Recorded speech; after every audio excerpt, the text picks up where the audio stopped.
Chrysanthemum is a popular plant to gift during holiday season. And it looks beautiful, it lasts for a long time, so it makes perfect sense. But the biggest mistake, at least in my mind, people make is that once it stops blooming, they just throw away the plant. But actually, it is perennial in most zones. So this variety, which is the florist variety, which is probably 3 inches in diameter, this is perennial in zone 7 to 9. And the smaller variety, which is like 1 inch in diameter, that is perennial in most zones. So once they finish blooming, you could actually plant it in your garden, or you can just leave it in your garden and water it once in a while, and it will go dormant in winters, and then in late spring or summer they'll start to grow again. And at that time you want to prune it, and it will become bushier and it will produce beautiful flowers in fall.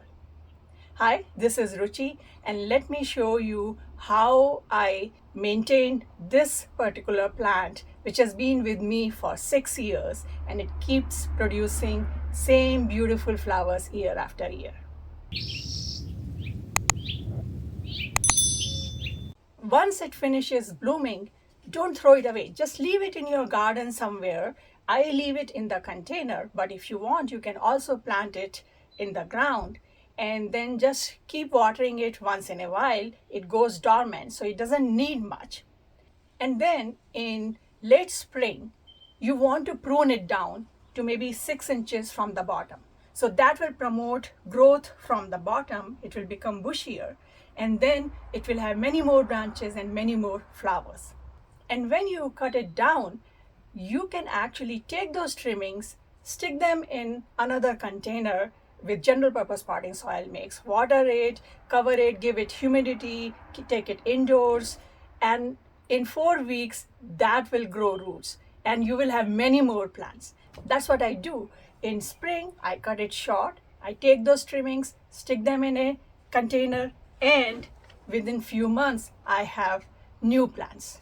And I have been multiplying these chrysanthemum plants forever like that. And you can do that too. And I have put the links of detailed videos on how to propagate, how to take care of them in the description, so you can check them out too. So don't throw away the plants. It's like throwing away money. You can just keep it with you, make more plants from it. And even if you don't want to make more plants, at least keep that original plant, because it will keep on blooming year after year. So I hope this short video was useful to you. If you have any questions, leave me a comment and I'll try to answer as soon as possible. If you like this video, press the like button, subscribe to our channel, and don't forget to share it with your friends and family. And I'll see you next time. Happy gardening. Bye.